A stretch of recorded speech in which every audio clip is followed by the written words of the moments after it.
Laura Mitchell sat by the window of her apartment in downtown Atlanta, her crutches leaning against the wall just a few steps away.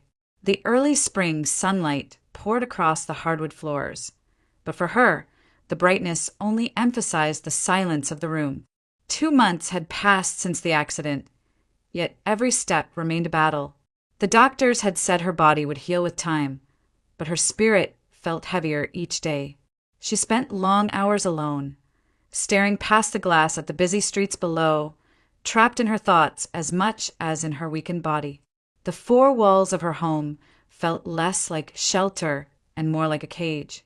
Her mind often drifted back to the beginning, to memories that divided her life into 2 distinct parts, before and after she was adopted. She had been just a little girl when tragedy first touched her life. At the age of 5, she was still living in a foster home, a lively child with bright eyes who loved to run and ask endless questions. She had been abandoned with no relatives who could claim her, and while many babies and toddlers found homes quickly, Laura remained behind, waiting. She didn't yet understand what it meant to be unwanted, but she felt the weight of being overlooked. That changed one day when a couple walked into the foster home. They were respected entrepreneurs in the Atlanta community, running a successful chain of restaurants and holding real estate investments across the city. They had the kind of presence that filled a room, graceful, confident, accustomed to success. And yet, when their eyes fell on Laura, it wasn't pity or calculation that shone there, it was love. They chose her without hesitation. From that moment, Laura's world turned upside down. Her new parents gave her everything a child could dream of. Each summer, they took her to the coast, where she ran across the warm sand, splashed in the Atlantic waves, and built castles with shells and driftwood. At school, she quickly rose to the top of her class, a diligent student whose shelves at home filled with certificates and medals. Every milestone she achieved, whether a spelling bee ribbon or a science fair award, was celebrated with pride. Her parents never let her doubt for a moment that she was truly their daughter. The Mitchells' home was filled with laughter. Laura remembered Sunday dinners when her mother would cook elaborate meals, insisting that family time came before business. She remembered her father teaching her how to ride a bike in Piedmont Park, his steady hand on her shoulder as she wobbled and then soared forward on her own. They gave her a childhood that erased the loneliness of her earliest years. For a long time, Laura believed that happiness like this could never fade.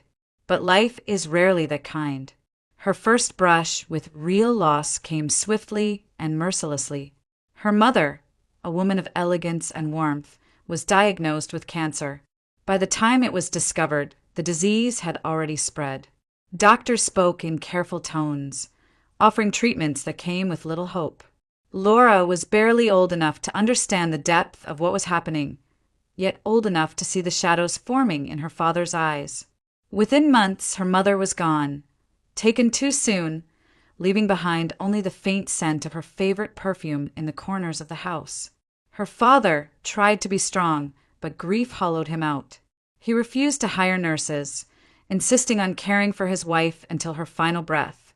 And when she was gone, it was as if he had lost the air he breathed. Laura, still in school, tried desperately to lift him with stories about her classes, her teachers, her friends. She would chatter endlessly about psychology lectures and the new experiments they ran at college, hoping to pull him out of the silence that had taken root.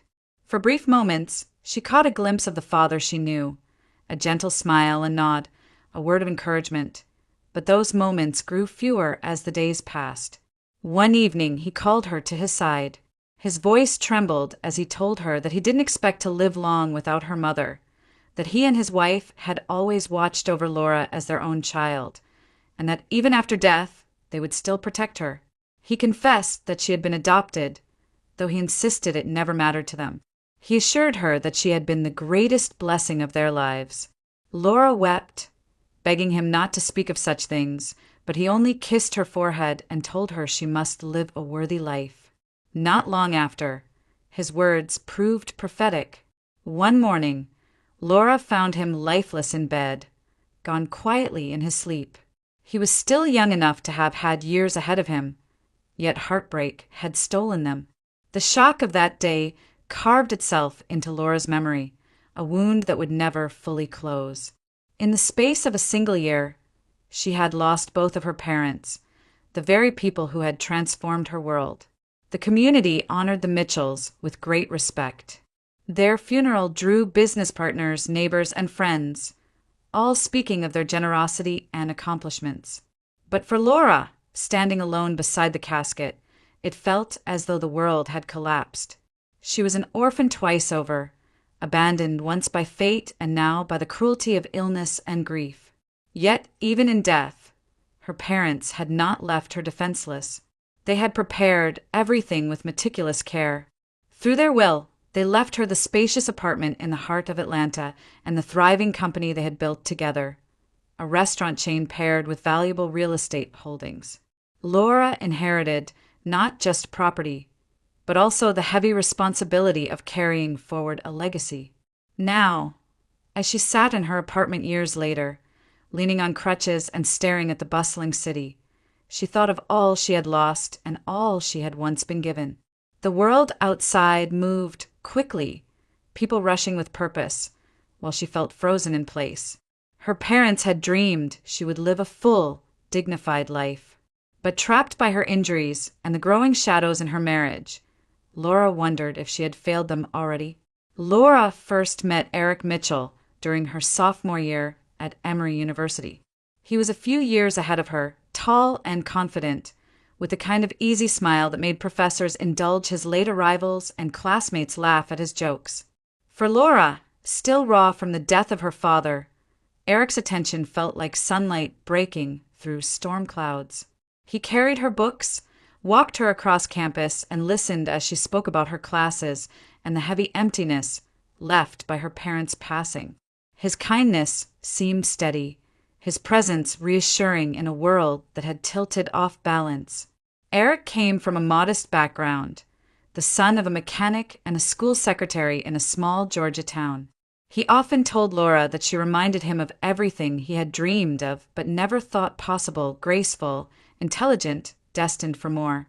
He praised her resilience, how she had survived loss and still pressed forward. In those early days, Laura believed she had found someone who understood both her grief and her strength. It didn't take long before Eric proposed. They had known each other just over a year, but he said life was too short to wait, that love should be seized before it slipped away. Laura, fragile and lonely after her father's passing, felt swept up by the urgency in his voice. She said yes, believing perhaps fate had sent her someone who could anchor her. Their wedding was small, a quiet ceremony at a courthouse in Atlanta, attended by a handful of friends and neighbors. There were no grand receptions or family blessings, but Laura told herself that intimacy made it all the more special. In the first months, married life seemed gentle. Eric brought her flowers after his classes, cooked simple meals when she studied late, and whispered promises about the future they would build together. But as time passed, subtle cracks began to appear. He wanted to know where she was every hour of the day. He frowned when she spent too much time with her friends, insisting a wife should devote herself to her husband's needs first. At first, Laura brushed off the remarks as protectiveness, but soon they grew sharper, edged with irritation whenever she asserted herself. Still, she tried to believe in their marriage. She wanted to see in Eric the man who had held her hand on campus lawns, the man who had promised her a life of companionship. But reality soon proved harsher than her hopes. The accident came one ordinary evening, a night like any other when Laura left her office after reviewing contracts for the company her parents had built. Driving down a stretch of road she had traveled countless times, she pressed the brake pedal, and nothing happened. The car surged forward as if possessed. Panic clawed at her chest as she fought to control the wheel, swerving desperately until the vehicle collided with a guardrail. The impact threw her forward, the sound of crushing metal filling her ears. Then darkness. When she woke in the hospital, pain radiated through her body. Doctors explained that she had survived a brake failure, but sustained severe injuries to her legs and spine. Months of physical therapy would follow, they said, with no guarantee she would ever fully recover. Laura listened in silence, the sterile smell of antiseptic pressing down on her, while Eric sat at her bedside, holding her hand tightly, his voice soft with rehearsed concern. In those first days, Eric played the role of devoted husband.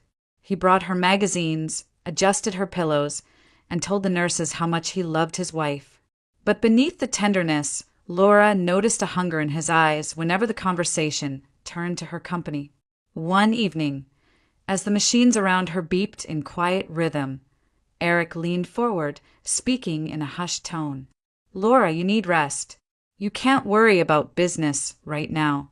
The restaurants, the real estate deals, they require constant attention. If no one oversees them, everything your parents built could crumble."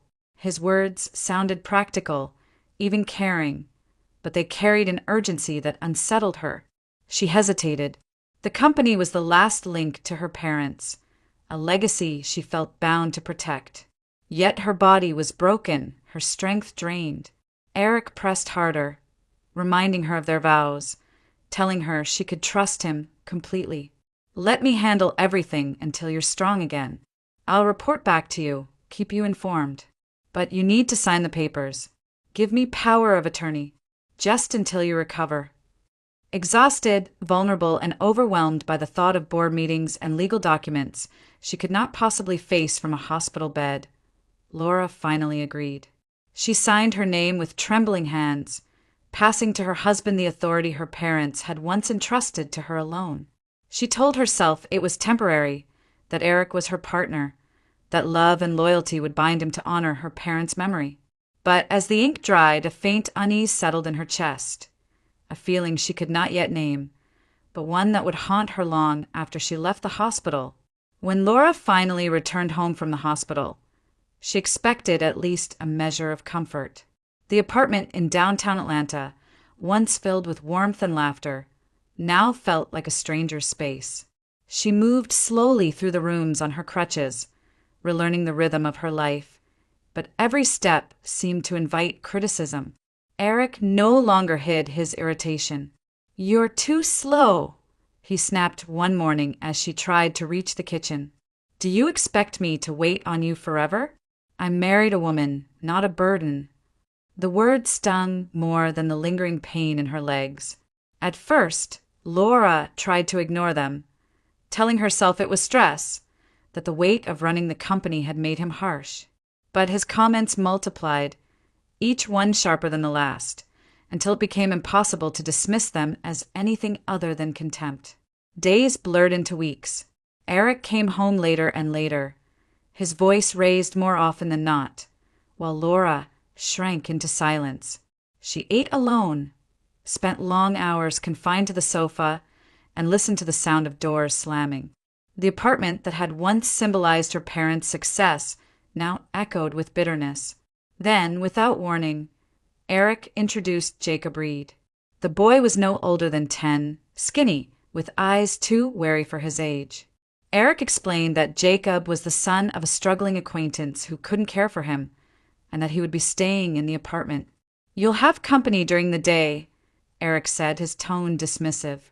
"Someone to keep an eye on you while I'm busy.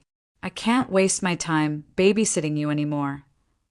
Laura looked at the boy and saw not a caretaker, but a child who needed care himself.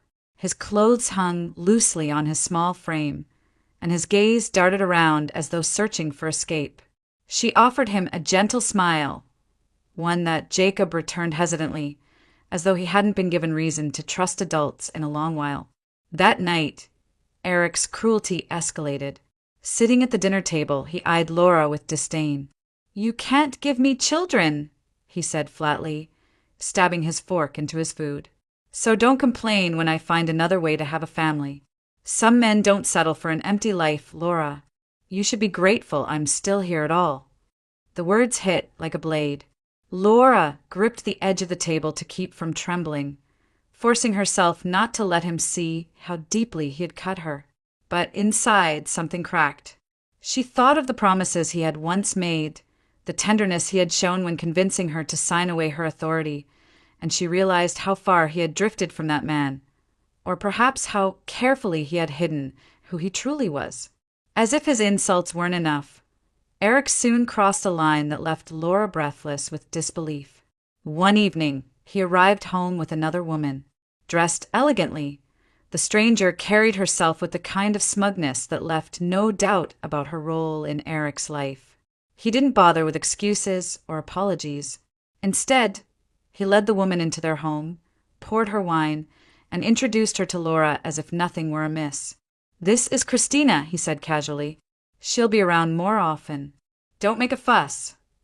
Laura's heart pounded in her chest, fury and humiliation warring inside her. She retreated to her bedroom, locking the door, unwilling to watch her marriage desecrated in her own living room. Behind the closed door, tears burned her eyes, but she refused to let them fall. She wouldn't give him that satisfaction. As nights passed, the woman's presence became routine. Her laughter echoed through the apartment, mingling with Eric's voice, while Laura lay awake in silence. The betrayal was complete, and yet Eric acted as though she had no right to object. But amid her despair, a thought began to take root, a chilling suspicion she could no longer ignore. She remembered the accident, the sudden failure of the brakes, the way Eric had pressed her to sign the power of attorney soon after. She replayed the details over and over, connecting threads she had been too weak to see before. Could it have been intentional? If she had died in that crash, Eric would have inherited everything outright. He would have had no need for her signature, no need for pretense.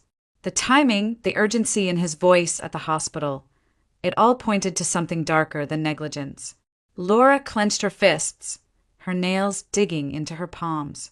Fear and anger coiled together, igniting a resolve she hadn't felt in months. She could no longer dismiss her doubts. The man she had married, the man now parading his mistress through their home, might very well have tried to end her life. And if that were true, she knew one thing with certainty. She could not stay here much longer. Laura kept her recovery hidden like a secret treasure. Each morning, when the apartment was silent and Eric was away, she pushed herself to stand. At first, it was only a few seconds, leaning heavily against the dresser, her legs trembling as if they carried the weight of the world. Then came small, halting steps from the bedroom to the kitchen, her hands grazing the wall for support. Day by day, she built strength in silence. The crutches and wheelchair remained near her at all times, ready props for the performance she put on whenever Eric was home.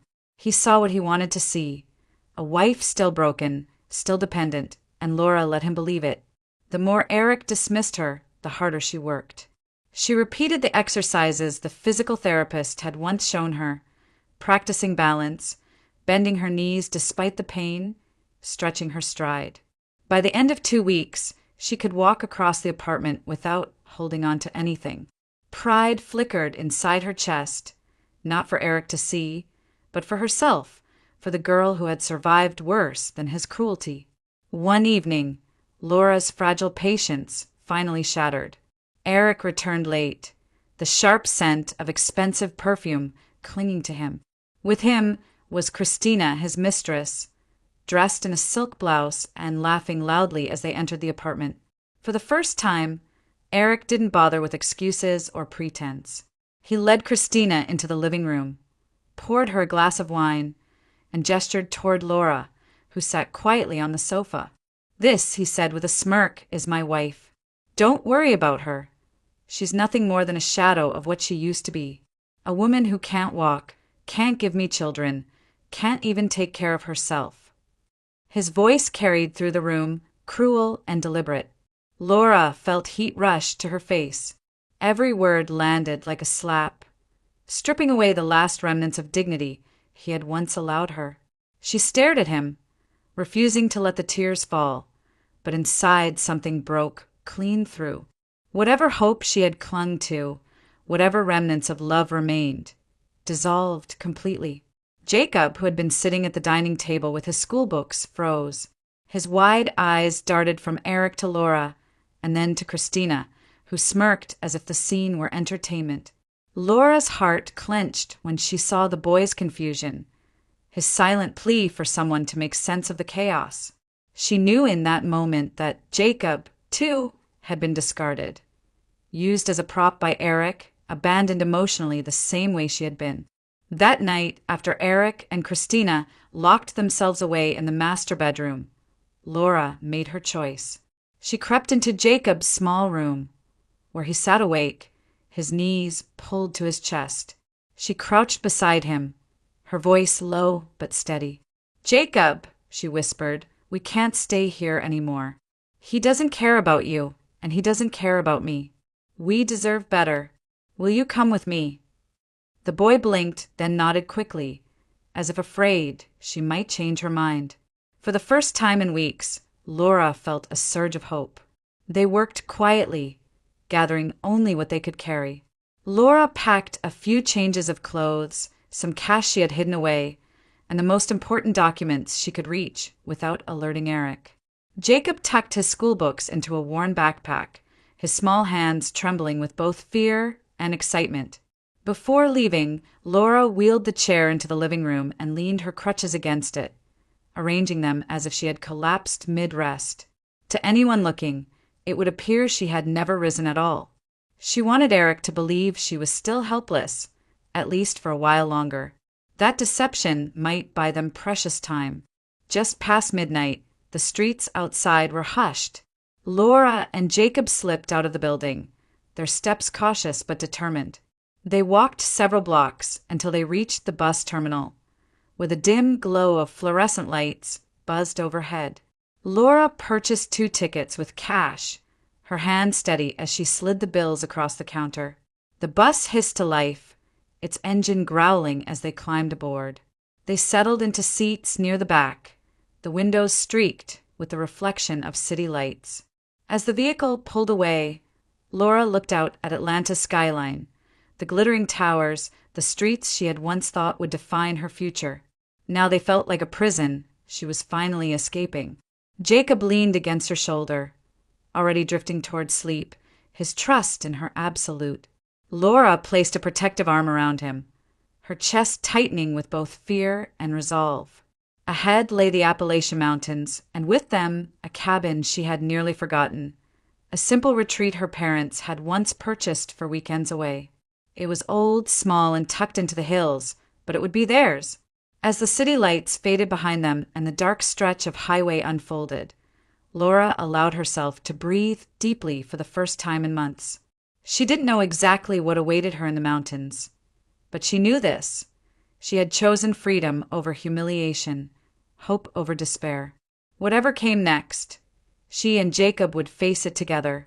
The cabin sat at the edge of a winding road in the Appalachian foothills, hidden behind a row of towering pines. When Laura and Jacob stepped off the bus, the air felt different, cooler, cleaner, carrying the scent of damp earth and wildflowers. It was a far cry from the suffocating concrete and traffic fumes of Atlanta.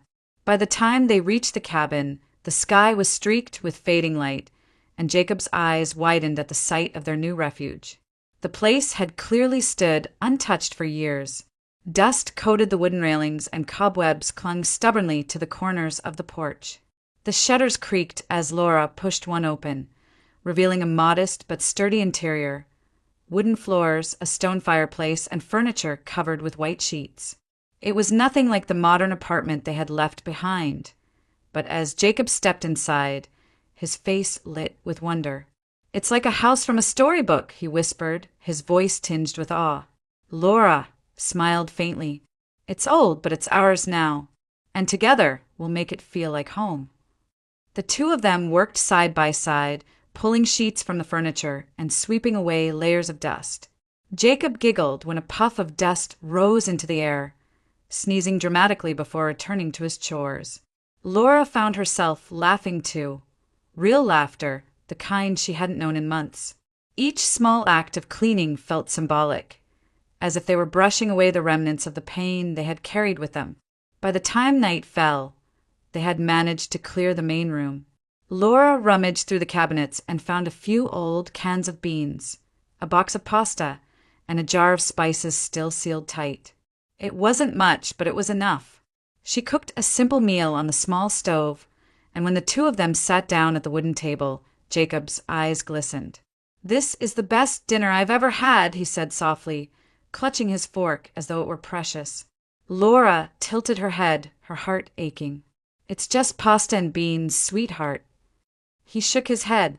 "It's not the food. It's being here. With you. No one's ever made dinner just for me before." The words pierced her deeper than Eric's insults ever had. She reached across the table, laying her hand gently over his. "Jacob, you'll never be alone again. As long as I'm here, you have a family." That night, after Jacob had fallen asleep on the small cot in the corner, Laura sat by the fireplace, listening to the crackle of burning wood. She watched the boy's steady breathing and felt something shift inside her. He wasn't just a child who had been left behind. He was her child now, in every way that mattered. The following days settled into a rhythm. Laura continued her exercises, her legs growing stronger as she walked the uneven paths outside the cabin. Jacob explored the woods with childlike wonder, returning with pine cones, smooth stones, and stories of birds he'd seen. Together, they began to stitch together something that resembled peace. One morning, while walking into the nearby village for supplies, Laura met Aunt Helen Parker. The elderly woman stood outside her weathered farmhouse, tending to a patch of herbs that perfumed the air with mint and sage. She wore a faded dress and a sun hat that shaded her kind eyes. When she noticed Laura and Jacob passing by, she waved them over with a warmth that felt instantly familiar. "You must be new around here," Helen said, her voice carrying the lilting cadence of the South. "I haven't seen you before." Laura explained that she and Jacob were staying at the old Mitchell cabin. Helen's face softened as she listened, her gaze settling gently on Jacob, who clung shyly to Laura's hand. "Well," Helen said after a pause, "I live alone these days. My children are long gone, and most of my neighbors have moved on. You'll forgive me if I take a liking to you both. It gets mighty quiet out here." From that day, Helen became a steady presence in their lives. She invited them to share tea made from her herbs, told Jacob stories about the mountains, and offered Laura advice on everything from planting vegetables to fixing a squeaky hinge. She treated them not as strangers, but as family she had been waiting for. For Laura, Helen was more than a neighbor. She was a reminder that kindness still existed in the world, that not all bonds were built on betrayal and loss. Sitting at Helen's wooden table, sipping tea while Jacob played outside, Laura felt something she had thought she'd lost forever: safety. The cabin might have been small and the future uncertain, but here, in the shadow of the mountains, Laura had found more than shelter. She had found a chance to rebuild, not only for herself, but for the boy who had slipped so unexpectedly into her heart. It was late afternoon when Laura noticed the stranger for the first time. The sun was beginning to dip behind the ridges of the Appalachian Mountains, painting the sky in shades of orange and violet when a black pickup truck rolled up the dirt road to Aunt Helen's farmhouse. The man who stepped out was tall, broad-shouldered, with a clean shirt that looked too polished for the dusty countryside. His smile was practiced, the kind of smile that didn't quite reach his eyes. Laura was on the porch of her cabin with Jacob, watching the scene from a distance. Something about the way the man approached Helen unsettled her. He strode across the yard as if he already owned it. "Aunt Helen Parker," he called, voice smooth, confident. "I'm your nephew, Thomas. Don't you remember me?" Helen frowned, setting down the basket of herbs she had been carrying. "Nephew? I don't recall having a Thomas in the family." The man chuckled, waving a dismissive hand. "It's been years, Annie. Families lose touch. I came all the way out here to see you, and I've been thinking this farm is too much for you. All this land, this house, it's a burden. Why don't you let me take it off your hands? I can pay you well, make sure you're taken care of." Laura's stomach tightened. His words were slick, rehearsed, and his insistence far too aggressive to be genuine. She motioned to Jacob to stay quiet and slipped closer through the trees, just enough to hear. Helen's voice was steady but firm. This farm was my father's and his father's before him. I'm not selling. The man's smile faltered, his tone sharpening. Don't be foolish. You're old alone. How long do you think you can keep this place up? Someone could come along and take advantage. Better it be me than a stranger. Laura's pulse quickened. She could see Helen's hands tremble slightly as she clutched her basket, though her voice remained defiant. No, Helen said, her chin lifting. This land stays in my family. You should leave. That was when the stranger's facade cracked. He stepped closer, lowering his voice to a threatening growl. You'll regret this, old woman. You don't want trouble in these mountains. Before Laura could act, Jacob burst from behind her, anger flashing in his young eyes. Leave her alone, he shouted, his small frame trembling, but his voice loud and fierce. She said no. The man spun around, startled, his expression twisting in annoyance. And who are you, kid? Get out of here before you get hurt. He took a step toward Jacob, raising his hand as if to shove him aside. Laura rushed forward then, placing herself between Jacob and the intruder. You need to leave. Now, this is private property, and if you don't go, the sheriff will hear about it. The man sneered, muttering something under his breath, but before he could push further, a pair of villagers appeared at the gate. They had heard the shouting and hurried over. 2 men Laura had seen at the general store, both carrying the wary look of people ready to defend their neighbor. What's going on here? One of them demanded. The stranger stiffened. His arrogance drained quickly in the presence of witnesses. With a muttered curse, he retreated toward his truck. This isn't over, he warned, glaring at Laura before slamming the door and driving off in a spray of gravel. The air seemed to loosen after he was gone. Helen exhaled, pressing a hand to her chest. Lord have mercy, she whispered. I didn't know what I would have done if you hadn't been here. Laura placed a steadying hand on her shoulder. You're safe now. He won't try anything with the whole town watching. But Helen's relief was short-lived. In her rush to protect Jacob, Laura had scraped her arm on a nail jutting from the fence. Blood trickled down her skin, unnoticed until Helen reached for her hand. Let me see that, Helen said, pulling her gently toward the porch. She fetched a clean cloth, dipping it in cool water. As she wiped away the blood, her eyes suddenly widened. There, on Laura's forearm, just below the skin, was a faint birthmark. It had always been there, a delicate pattern shaped like a butterfly, something Laura had never thought much about.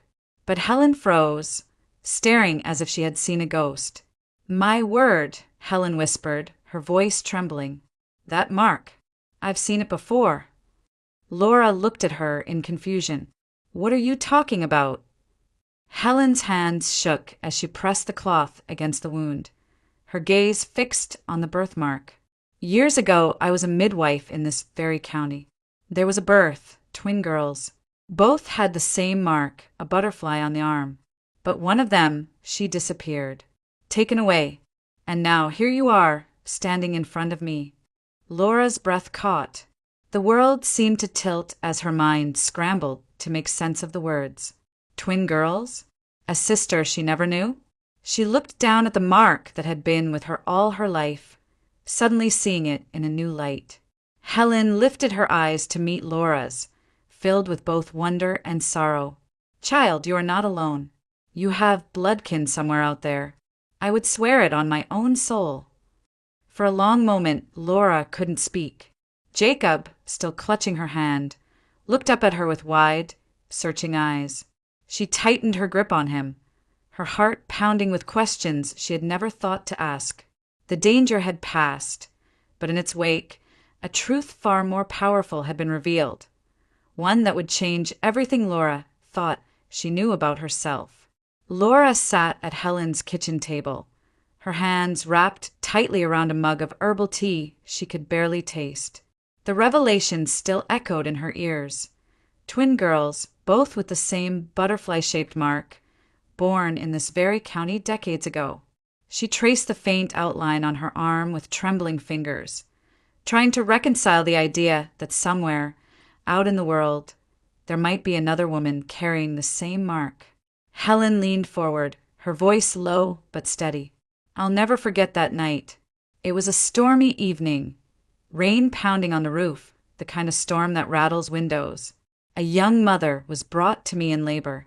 She delivered 2 baby girls, both healthy, both with the same little birthmark on their arm. But before morning came, one of the babies was gone. The mother wouldn't say who took her or why.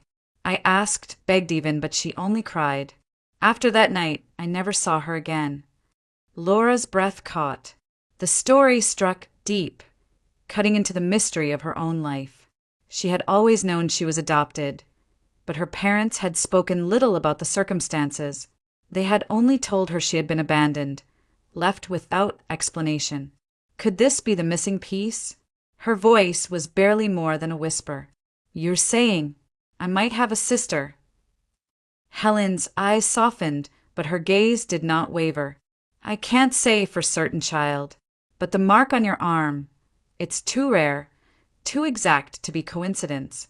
Somewhere out there, you may have bloodkin, a twin who's lived an entirely different life. The thought overwhelmed Laura. A sister, a missing part of herself, walking the same world, perhaps even nearby. For years, she had accepted her loneliness as fate, endured betrayal and loss believing she was truly alone. But now, the possibility of family, real family, burned like a fragile flame in her chest.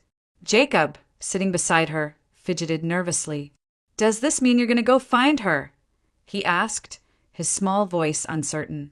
Laura placed a hand on his shoulder, steadying herself before answering. Someday, yes. I have to. If she's out there, I need to know. Her voice grew firmer. But not yet. Right now, I have to take care of us first. Because beneath the shock and wonder, Laura's reality remained unchanged. Eric still held the power of attorney she had signed in weakness. He still controlled her parents' company and their home in Atlanta. And worse, he had proven himself dangerous, manipulative, cruel, perhaps even capable of arranging the accident that nearly killed her. If she was to protect Jacob and herself, she would have to confront him, legally and decisively. Helen reached across the table, clasping Laura's hand. You're stronger than you know, child. You've already survived more than most could bear. If you decide to fight, you won't do it alone. This community looks after its own. Tears stung Laura's eyes, but she blinked them away. Thank you, Helen. That means more than I can say. Over the next few days, the revelation of her possible twin weighed on Laura constantly. At night, she lay awake listening to the wind outside the cabin, imagining what her sister might look like, what kind of life she might have led. Did she know she had a twin? Was she searching too? Or had she, like Laura, grown up believing herself abandoned? Yet when morning came, reality forced her back into focus. Jacob needed stability, not daydreams. He had already endured too much upheaval in his short life. If she wanted to make him her son in truth, she would need to go through the proper channels. That meant filing petitions with Child Protective Services, proving she could provide a safe home, and standing before a family court judge. It was daunting, but Laura knew it was the only way. Jacob's trust in her only strengthened her resolve. Each evening, as they shared simple meals by the fire, he would lean against her shoulder, his small hand clutching hers as if to anchor himself. You're not going anywhere, right? He asked one night, his eyes wide with fear of abandonment. Laura kissed the top of his head, whispering, Never. You're mine now, and I'll fight to make it official. The twin she had never met remained a haunting possibility, a beacon on the horizon of her life. But her path was clear. First, she had to free herself from Eric's hold. She had to reclaim her parents' legacy and secure Jacob's future. Only then could she turn toward the mystery of her sister. As she stared into the flames, Laura felt something stir inside her that had been dormant for too long, a sense of purpose. She would not be defined by Eric's cruelty or by the shadows of her past. She would build a future for herself and Jacob, brick by brick if she had to. And when the time came, she would search for the sister she had lost, armed with the strength of the family she was already creating. It was a crisp autumn morning when Helen introduced Laura and Jacob to her nephew, Matthew Parker. He had driven in from Asheville to visit, bringing with him a warm smile and the easy manners of someone raised with Southern hospitality. Tall, broad-shouldered, and dressed in a simple button-down shirt, Matthew carried himself with quiet confidence.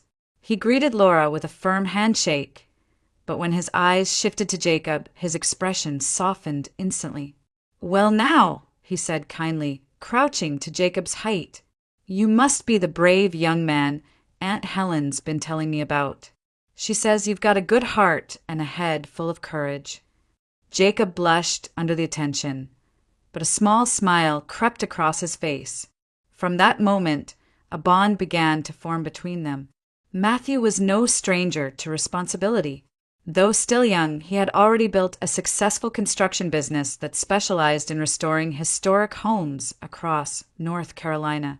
He spoke with quiet pride about his projects, but he never let conversation linger on himself. Instead, he asked Laura about her life, her parents, and the company they had left behind in Atlanta. She found herself opening up to him more easily than she expected, her guarded heart loosening in his presence. Over the weeks that followed, Matthew visited often, sometimes under the pretense of helping Helen with repairs, but more often to spend time with Laura and Jacob. He fixed the cabin's sagging porch steps, installed new locks on the doors, and even built Jacob a sturdy desk where he could do his homework. Each act was done without fanfare, and Laura realized how much she had missed this kind of steady, dependable kindness. Jacob, too, was quick to respond. He began following Matthew around the yard, peppering him with questions about tools and building. Matthew never brushed him off. He explained each thing with patience, handing Jacob nails or a small hammer so he could help. In the evenings, when Matthew stayed for dinner, Jacob sat taller at the table, basking in the attention of a man who treated him like a son. It wasn't long before Laura recognized what was happening in her own heart. She had promised herself never to trust again after Eric's betrayal, yet here she was, laughing easily with Matthew, sharing her fears and hopes. He never pushed her, never demanded more than she could give, but his presence wrapped around her like a promise she hadn't known she needed. One evening, after walking along the ridge where the autumn leaves blazed red and gold, Matthew stopped and looked at her with a seriousness she hadn't seen before. "Laura," he said softly, "I know you've been hurt. I know trust doesn't come easy, but I want you to know that I see you, not just your past, not just your struggles. I see the woman you are now and the woman you're still becoming, and I'd be honored if you'd let me walk beside you." Her throat tightened. For the first time in years, she allowed herself to imagine a future not defined by fear. "Yes," she whispered, "I'd like that."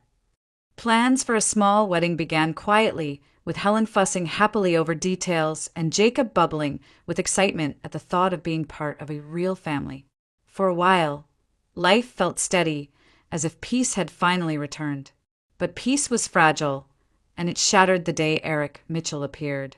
He arrived unannounced, pulling up in a sleek car that looked out of place on the mountain road.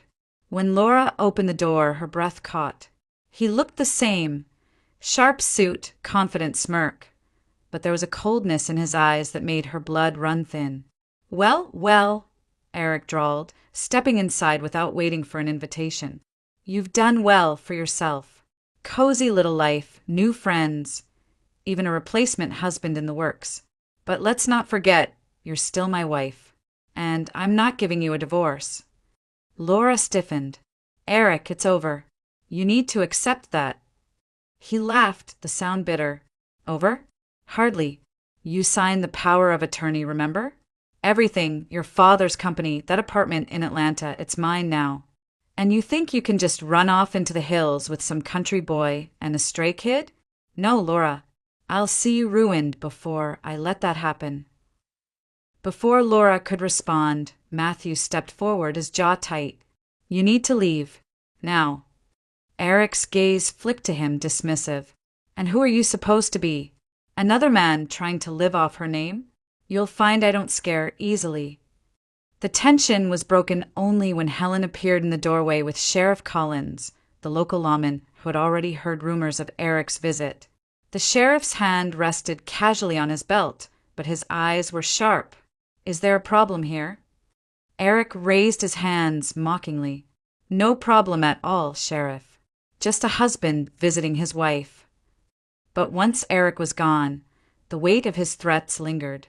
Laura sat at the table, her hands trembling, while Matthew and Helen exchanged grim looks.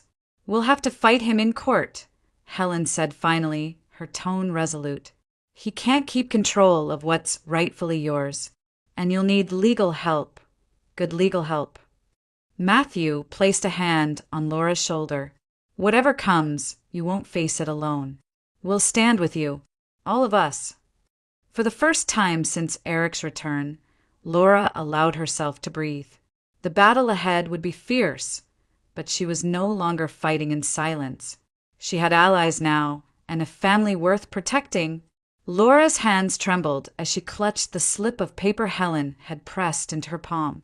On it was the name of a highly respected attorney in Asheville, someone known for her sharp mind and her willingness to take on difficult cases. With Eric threatening to reclaim everything and deny her divorce, Laura knew she needed the best legal counsel she could find.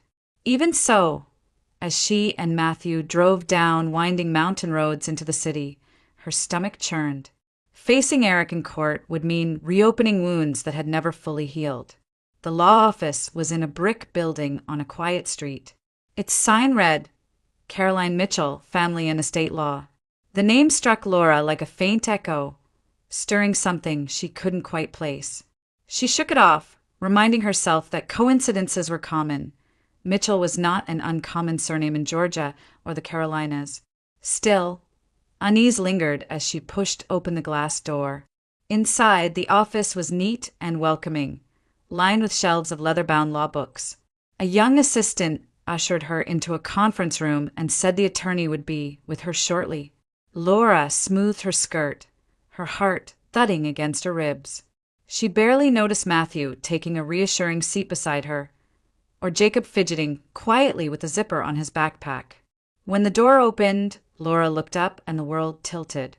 The woman who entered was about her age, with the same dark blonde hair, the same blue-gray eyes, the same shape of jaw. She was dressed in a navy blazer, her stride confident, her expression professional, until her eyes landed on Laura. She froze mid-step, her breath catching audibly. For a long moment, neither of them spoke. It was as though a mirror had been placed before Laura, not exact, but impossibly close. Then, as Caroline set down her files with trembling hands, her gaze fell to Laura's arm, where the sleeve of her blouse had shifted just enough to reveal the faint, butterfly-shaped birthmark. Caroline's lips parted in shock. Slowly, she rolled up her own sleeve to reveal the same mark, etched on her skin in the same place. The silence broke as both women surged toward each other, eyes brimming with tears. "It's you," Laura whispered hoarsely. I don't understand, but it's you." Caroline reached for her, and in an instant they were locked in an embrace, clinging as though trying to make up for the years stolen from them. Jacob stared wide-eyed. Matthew's expression softened into a quiet smile. But for Laura and Caroline, the world narrowed to this reunion. The ache of abandonment, the questions of identity, all of it burst forth in sobs that neither tried to contain. When at last they drew back, Caroline wiped her eyes, but her voice was steady. "I always felt incomplete, like there was someone missing. I didn't know how or why, but I know now. We're sisters." Laura nodded, tears streaming down her cheeks. "All my life I thought I was alone, and here you are." After a moment to compose themselves, Caroline insisted they sit. She listened intently as Laura explained everything: her adoption, the deaths of her parents, her marriage to Eric, the accident, and his betrayal. Caroline's professional demeanor returned, though her eyes never lost their tenderness. Eric has violated his fiduciary duty, Caroline said firmly when Laura finished. A power of attorney does not give him the right to enrich himself at your expense or use your assets for personal gain. He's acted in bad faith, and the courts will see that. I'll take your case, and I'll make sure he pays for every wrong he's done. Laura exhaled, a weight lifting from her shoulders. You'd really do that? After just meeting me? Caroline's gaze softened. You're my sister. Blood and law are on our side, but more than that, we have the truth. And I won't let him take from you what belongs to you. For the first time in months, Laura felt something like hope blossom in her chest. Not only had she found an ally against Eric, but she had discovered the family she thought she had lost forever. The reunion with Caroline was more than fate, it was a turning point, a promise that she was no longer fighting alone. That night, as they returned to the cabin, Jacob nestled close to Laura, whispering, "She looks just like you. Does that mean I get an aunt now?" Laura hugged him tightly, her eyes shining. "Yes, sweetheart, you do." The battle ahead would be long and bitter, but Laura knew she now had a strength she hadn't before. The strength of a sister standing by her side. The courtroom was hushed when Laura entered, Caroline walking steadily beside her. Sunlight filtered through the tall windows, catching the dust in the air like flecks of gold. Across the aisle sat Eric, dressed in his sharpest suit, his jaw clenched, his smirk a mask of confidence he didn't truly feel. He glanced at Laura with a mixture of disdain and triumph, as though certain she would crumble before the weight of his presence. But Laura held her head high. She was not the broken woman he had tried to keep captive. Caroline's opening argument was measured but powerful. She laid out the timeline with precision. The accident, the hospital stay, the power of attorney Eric had coerced Laura into signing. She spoke of fiduciary duty, the legal responsibility Eric had violated by using that authority for personal gain. Every document, every bank statement, every inconsistency was presented with surgical clarity. The evidence painted a devastating picture, not of a husband caring for his wife, but of a man exploiting her vulnerability to seize control of her inheritance. Eric's lawyer tried to object, tried to twist the narrative, but Caroline dismantled each argument with unshakable composure. She presented witnesses, friends who had seen Eric with his mistress, financial experts who testified to the irregularities in the company accounts. Piece by piece, the facade Eric had built began to collapse. When Eric himself was called to the stand, his arrogance betrayed him.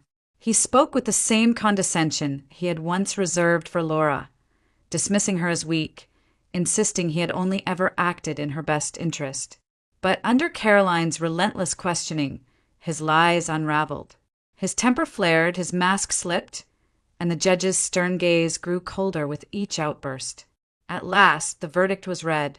The court found Eric guilty of breaching his fiduciary duty. The power of attorney was declared void, his control over Laura's assets revoked. The company and the apartment were restored to Laura as their rightful owner. Eric was ordered to pay damages, his reputation shredded, his ambitions in ruins. For the first time, Laura saw true defeat in his eyes. The smirk was gone, replaced by the hollow stare of a man who had gambled everything and lost. Tears blurred Laura's vision as she squeezed Caroline's hand. She had walked into this courtroom with her sister at her side and walked out with her life restored. Weeks later, the mountains bloomed with the colors of spring as Laura and Matthew stood together at the foot of a ridge, surrounded by friends, neighbors, and the community that had embraced them. The wedding was simple but beautiful, with wildflowers woven into Laura's hair and the soft strum of a guitar filling the air. Jacob stood proudly between them, dressed in a new suit, his grin so wide it seemed to light up the entire clearing. When the vows were spoken and Matthew slipped the ring onto Laura's finger, Jacob clutched her hand. The judge who had come to officiate also finalized the paperwork that morning. Jacob Reed was no longer a boy adrift. He was Jacob Mitchell Parker now, their son in both name and heart. His eyes shone with tears as he whispered, "I finally have a family." The celebration lasted well into the evening, laughter and music carrying across the hills. Helen watched with misty eyes, proud and content, while Caroline stood at Laura's side as maid of honor, her presence a reminder of the bond that had been lost and then miraculously restored. As twilight descended, Matthew raised his glass for a toast, but Laura stopped him with a shy smile. "Before you speak," she said, her voice trembling with joy, "I have something to share." The crowd quieted. Laura looked at Matthew, then at Jacob, then back at the gathering of faces she now considered her family. "I went to the doctor last week, and we learned we're expecting. Not one, but two. Twins. For a heartbeat." Silence hung in the air before it erupted into cheers. Helen clapped her hands together.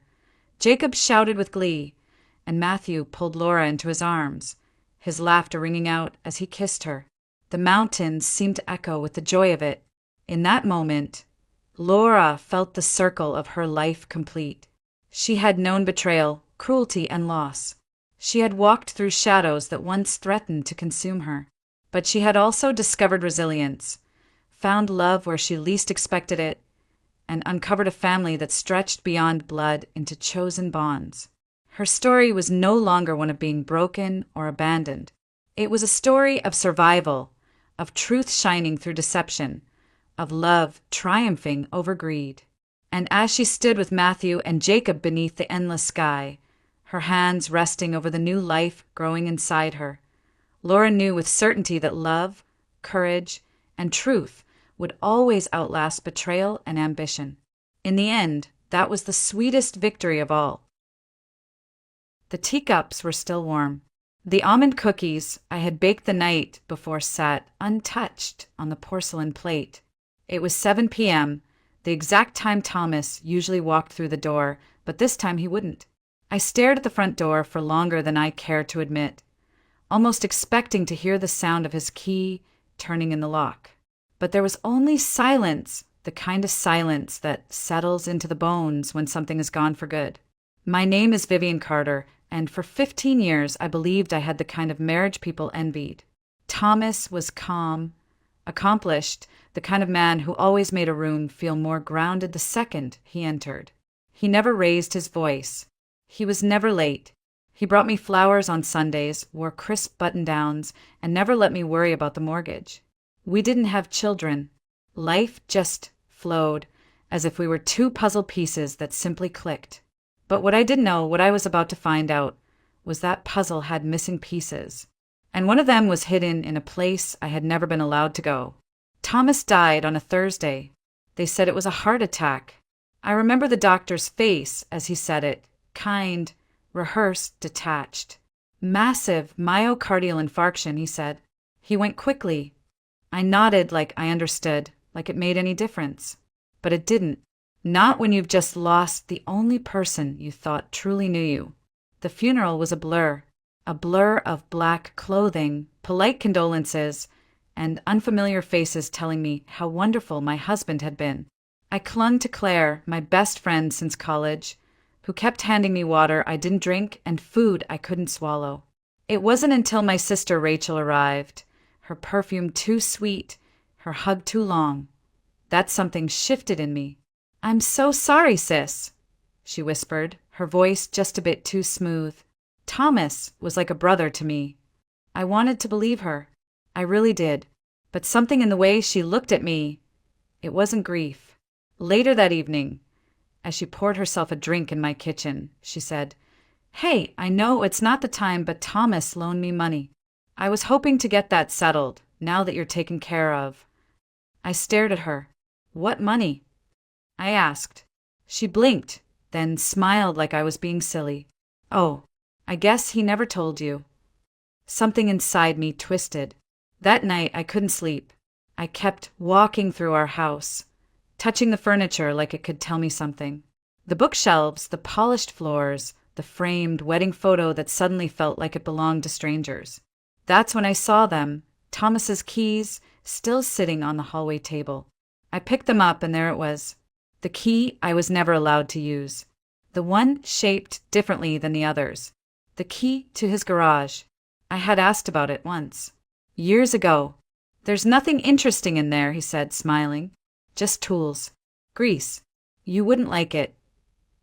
I didn't press. I never pressed.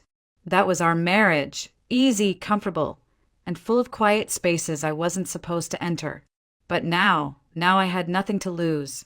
The next morning, I drove out to the garage. It was in the old industrial district, behind a row of crumbling buildings with rusted roofs and weeds curling through cracked asphalt. Not exactly the kind of place you'd expect a man like Thomas to keep anything. But he came here once a week, every Thursday. Like clockwork. I never questioned it. The metal door was heavier than I expected. The key turned with a reluctant groan, and for a moment I stood there, afraid of what I might find on the other side. It smelled like dust and oil. I reached for the light switch, and then I froze. It wasn't a garage. It wasn't tools or boxes or car parts. It was a shrine to a life I never knew existed. I took a slow step inside.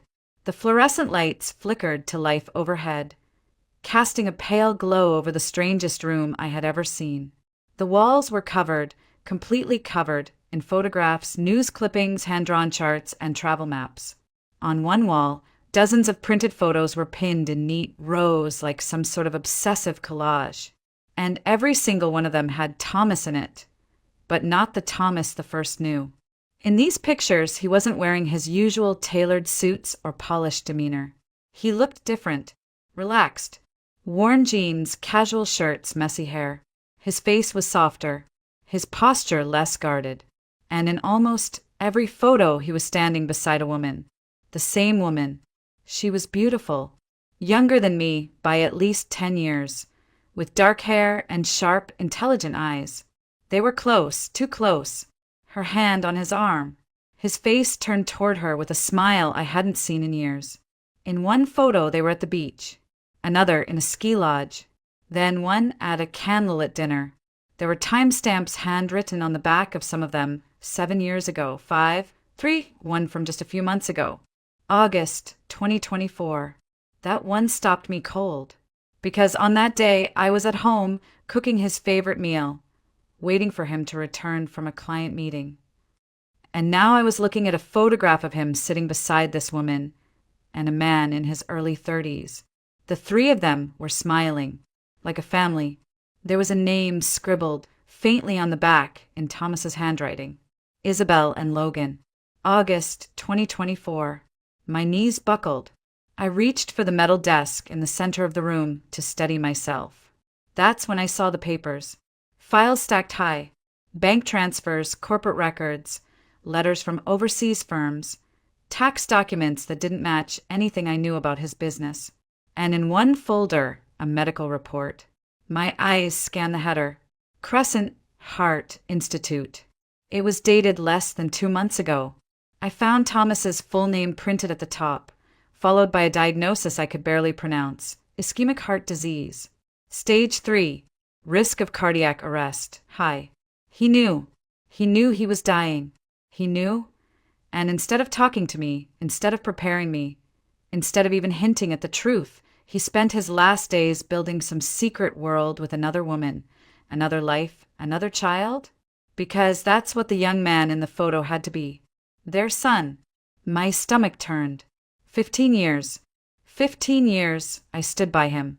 And now, the man I buried wasn't my husband. Not really. He was a stranger. A stranger who had looked me in the eye the night before he died, handed me a velvet box with a sapphire necklace inside, kissed my cheek, and told me, "You're the only one for me." I staggered back toward the door. I couldn't breathe. My chest felt tight, my mind spinning. What was I supposed to do with this? Who even was I now? A widow, yes. But of whom? That's when I heard it. Footsteps. Soft. Hesitant. Like someone didn't want to be heard. I turned around fast, heart slamming against my ribs.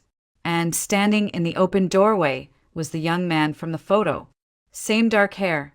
Same sharp jawline. Same intense, unreadable eyes. His voice was calm when he spoke, but my pulse pounded in my ears too loudly to really absorb the words at first. "Vivian Carter," he asked. I didn't answer. "I thought you might come here." "I'm Logan Myers," he said, stepping inside slowly.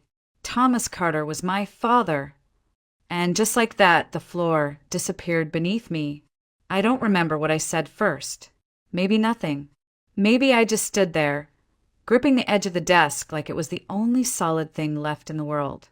Logan stepped forward, calm but cautious, like he knew this was fragile territory. I stared at him, not just seeing him, but searching. There was no doubt. His eyes, they were Thomas's. Same intense gaze. Same silence that said more than words ever could. You're really his son." I finally managed to whisper. "Yes," Logan replied without hesitation.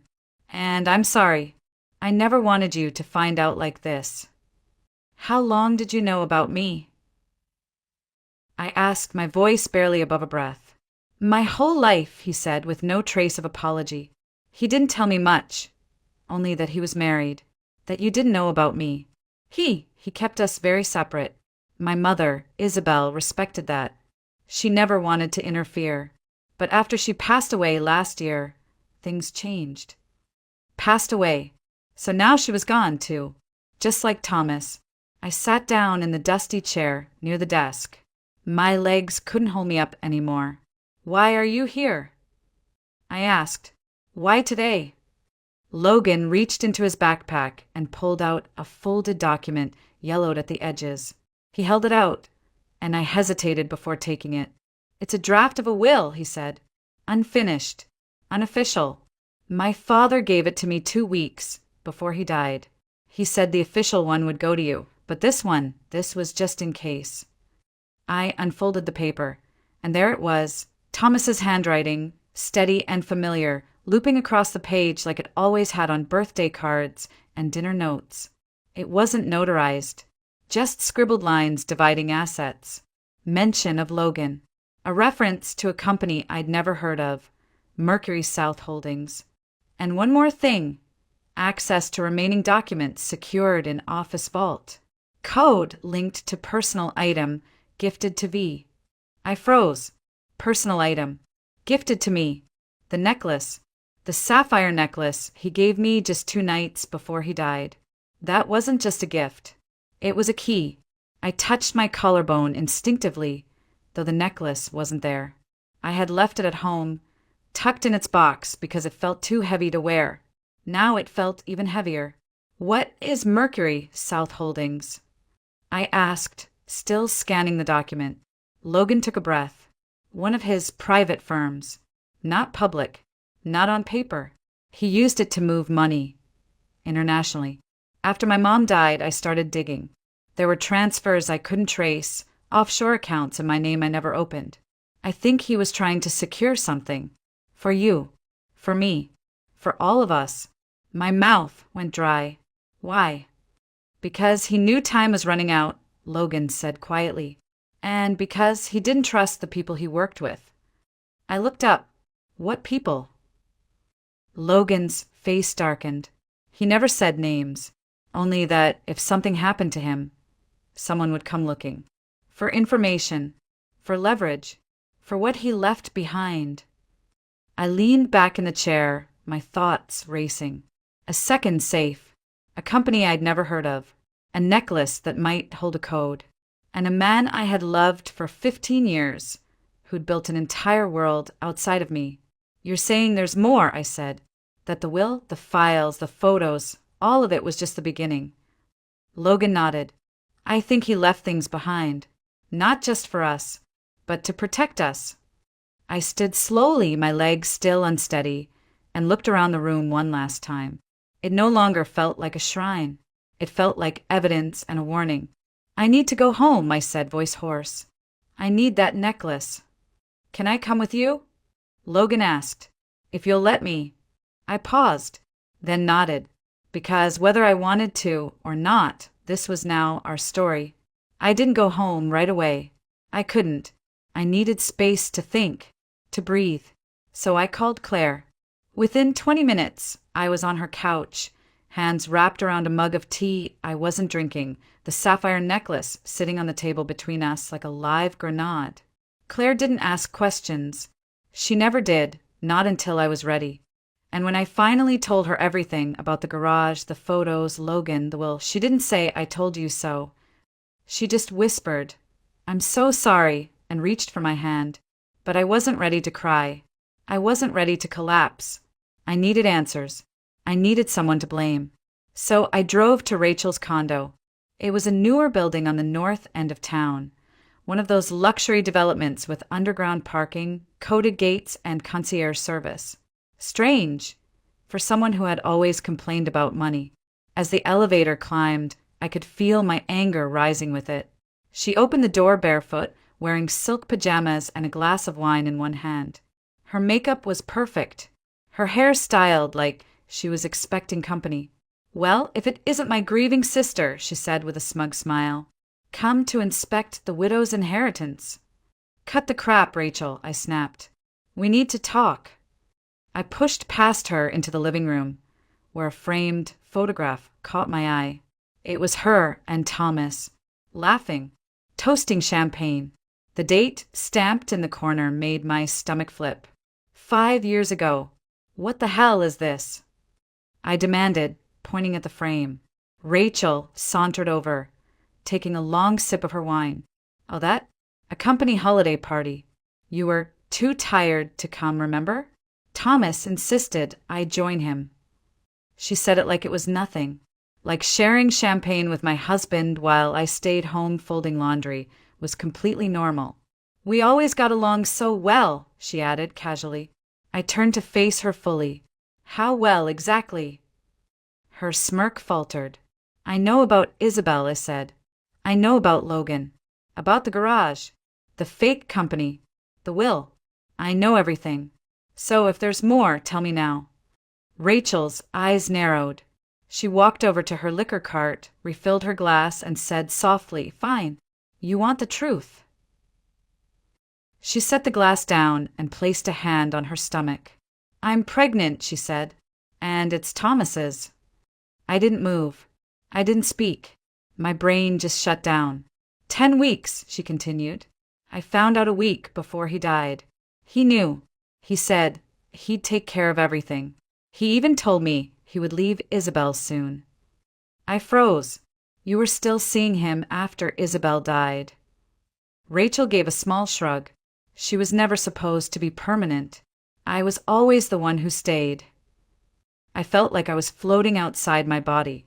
The walls, the furniture, the sound of the refrigerator humming, all of it faded into background noise. "You slept with my husband?" I whispered. Rachel shrugged. "Don't act so surprised. You had your perfect little life, your perfect house, your perfect dinners at 7 o'clock.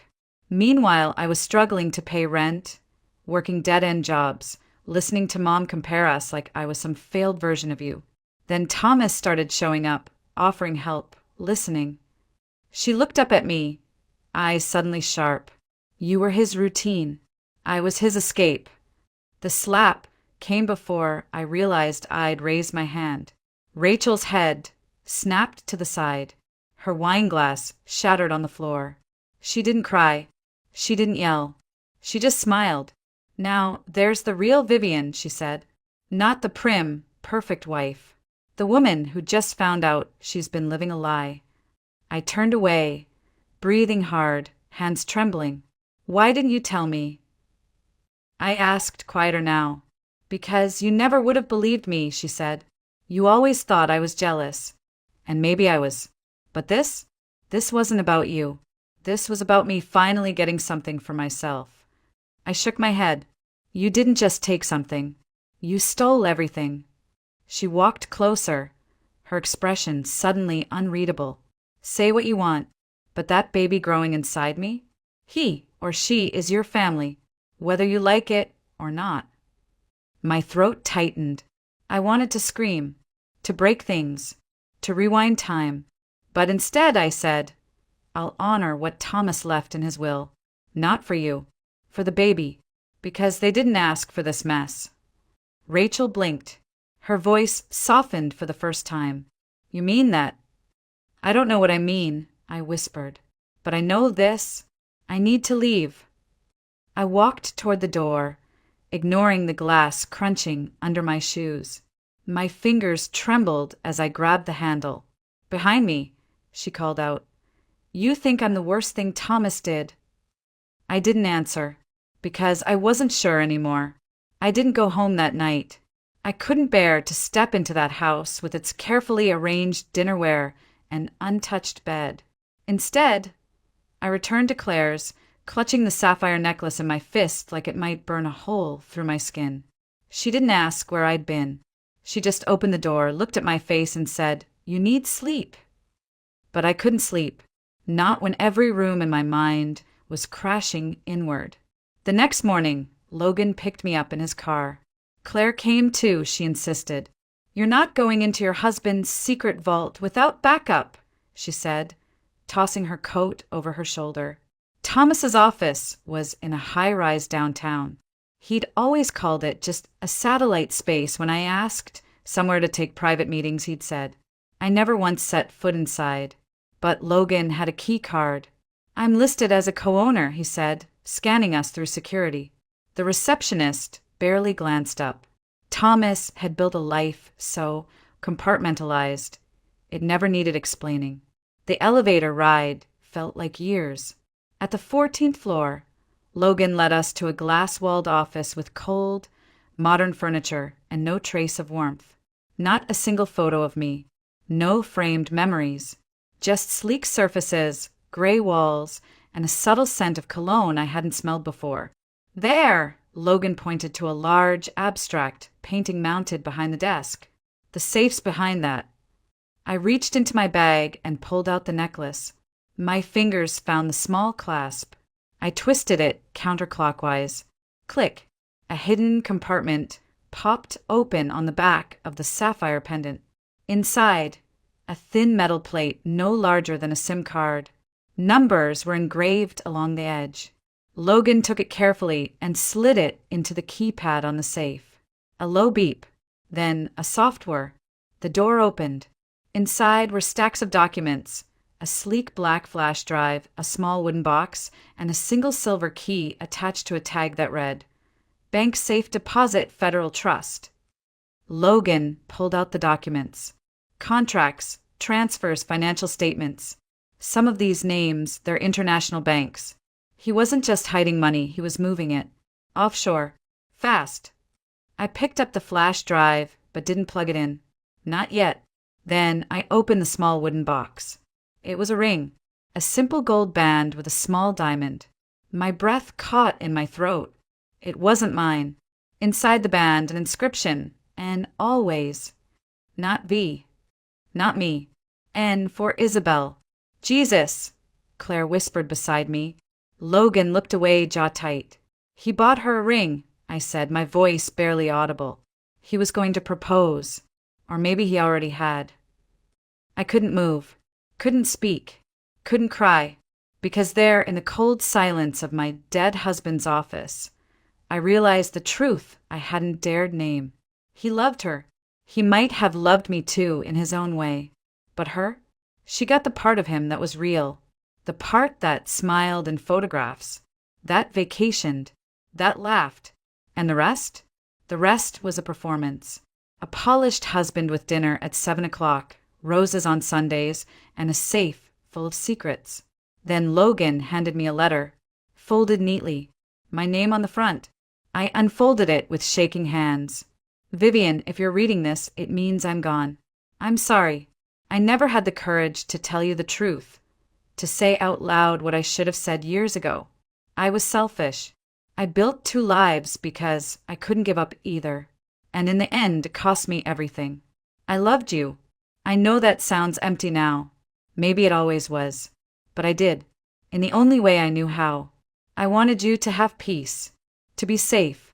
That's why I left you the papers, the access, the truth. Use them how you see fit. Burn them, bury them, or expose it all. It's your choice now. Forgive me if you can. If not, I understand. Thomas." I stared at the page until the words blurred.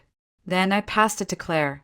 She read it silently, then handed it to Logan. He didn't say anything. None of us did, because what was there to say?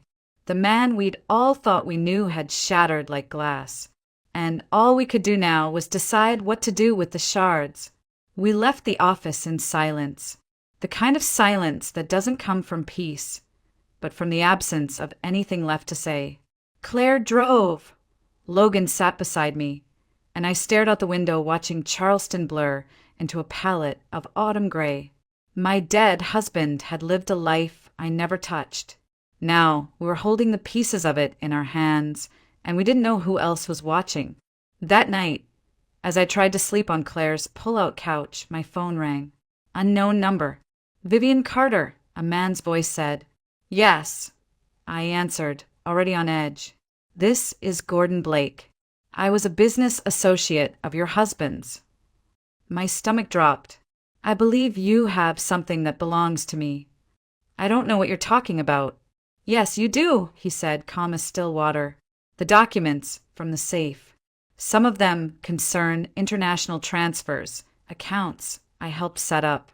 I suggest we meet. I'm not meeting anyone. You will, he said, because the other people Thomas worked with, they're not as polite as I am. They don't ask. He hung up. I stared at the ceiling for a long time, heart racing. In the morning, I told Logan. His jaw clenched as he paced the room. He contacted me too, he said. But there's more. Last night, someone else called. He handed me a slip of paper. Victor Crane. He claims he's the original source of the funds Thomas moved. He said if we don't return everything by the end of the week, there will be consequences. I didn't ask what that meant. I didn't need to. Logan pulled out the silver key from the safe. We still have the deposit box, he said. Whatever's inside might help explain who really owns what. But do we really want to open another box? I asked, trying to keep my voice from cracking. What if all it does is make things worse? Claire sat beside me. Then at least you'll know. The not knowing, it's what's killing you. She was right. So we made a plan. First, the bank. Then, if things still didn't make sense, we'd find someone who could tell us the truth. Thomas had to have had a fallback. A contact. Someone who knew what the hell he was involved in. That's when Logan said, there's a name my mother mentioned once. Edward Holloway. Dad's old college friend. She said he was the only one who ever told Thomas the truth, even when he didn't want to hear it. Do you know where he is? I think so, Logan said. Mom had his address in Savannah. She kept it in a box of emergency contacts. So we drove, a 2-hour trip in silence, rain trailing down the windshield like streaks of memory. Savannah greeted us with oak trees and damp air and the kind of stillness that only old towns seem to carry. Edward lived in a tall brick house covered in ivy, like something pulled from a forgotten novel. He opened the door slowly. You're Vivian, he said without hesitation, and you must be Logan. You knew we'd come? I asked. He nodded. Thomas said, if it all comes apart, they'll find you. He stepped back. Come in. Inside, his house smelled like paper and pipe smoke. Bookshelves lined the walls. A piano sat in the corner, untouched but polished. He motioned for us to sit, then disappeared into another room and returned with a sealed envelope. He left this with me, Edward said. Said it was only to be opened if both of you showed up together. I looked at Logan. He nodded. I opened the envelope. Inside was a short handwritten letter and a second will. This one was different. It named the child Rachel was carrying. It assigned 25% of Thomas's private savings, offshore unspecified, to the child once they turned 21. I felt the blood drain from my face. He planned for everything, even this. And with that, I realized we were standing at the center of a storm Thomas had built brick by brick. And now it was on us to survive it. I stared at the will again, at the name, unborn child of Rachel Carter, 25%, to be held in trust until age 21. It wasn't the money that stunned me. It was the precision. Thomas had planned this, all of it. Even after death, he was still 3 steps ahead. Why would he name the baby but not Rachel? I asked Edward. Because he trusted the child, Edward said gently. Not the mother. Logan shifted in his seat. This changes everything. It means Rachel can't touch that money, not legally. I looked down at the second will again. And if she tries? Edward nodded toward the flash drive. Then you use that. From what Thomas told me, it contains detailed records of every transfer, every partner, every crime they committed to build this thing. If they push you, you push back. Claire exhaled beside me. You have leverage. For the first time since Thomas died, I didn't feel small. I didn't feel like the woman who'd been lied to, cheated on, and left with broken pieces. I felt like the only one left holding the blueprint, and that was power. Logan leaned forward. Vivian, I think it's time we stop reacting. We need to make a move. Before Gordon or Crane does. I nodded slowly. We go to the bank. We drove back into Charleston before noon. The Federal Trust building sat nestled between a law office and a historic inn, discreet and unassuming. The kind of place you'd walk by 100 times without noticing, until it mattered. Claire stayed in the car. Just text if it gets weird, she said. And if they don't let you in, cry. Nobody says no to a woman crying at a bank. Logan smiled at that. I didn't. Inside, the vault manager looked at the silver key, checked my ID, and raised an eyebrow. It's been years since anyone accessed this box, he said. It was registered under a corporate shield, Mercury South Holdings. He led us into the basement, past layers of security doors and concrete. The air grew colder, the silence thicker, and then we were alone with the safe deposit box. He handed me gloves. Standard procedure, he said. We'll give you privacy. The door closed behind us. My fingers hovered over the lock. Ready? Logan asked. No, but I did it anyway. The key turned smoothly. The box slid out. Inside wasn't cash. No passports. No burner phones. No stacks of untraceable bills. Just one manila folder and a photograph. The photo was of Thomas, Logan, and Gordon Blake, standing in front of a black SUV, arms crossed, laughing. And behind them, Victor Crane. I stared at the photo for a long time. They weren't just business associates, I said. They were a team. Logan opened the folder. Dozens of signed agreements. Shell company registrations. Payoffs. And one document marked Crane Blackmail Insurance in bold red ink. It wasn't just leverage. It was a loaded gun. Thomas kept proof, I whispered, of everything. And in that moment, I understood. He hadn't just left me a mess. He'd left me a weapon. Now it was my choice who to aim it at. We didn't go home. We went to the lawyer. His name was Marcus Doyle, and he'd represented my father's estate years ago. Straightforward, discreet, and allergic to drama. I told him everything. Almost. Not about the affair. Not about Rachel. Just the parts that mattered legally. The documents, the threats, the offshore accounts. He didn't blink. Do you want to press charges? He asked.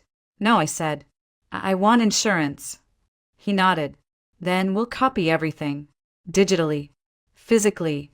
Store backups in 3 locations. One here. One with you. And one with someone not connected to you. I know just the person, Claire said, smiling grimly. We spent hours scanning files. Thomas had kept meticulous records. Names, dates, wire logs, fake invoices. It wasn't just shady business. It was criminal enterprise. International. And with Thomas gone, they thought the evidence had vanished. They were wrong. By the end of the day, Marcus had drafted a simple letter. I added one line at the bottom in my own handwriting. Try me. VC. We sent it to Gordon Blake's office via courier. He called within 15 minutes. You think you're clever, he hissed into the phone.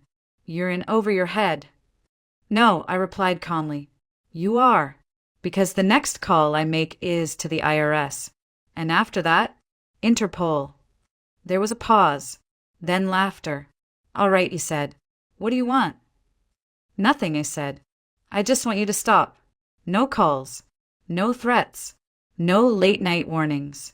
You touch me or anyone I know, and the folder goes public. Every file. Every signature. You don't want that kind of trouble."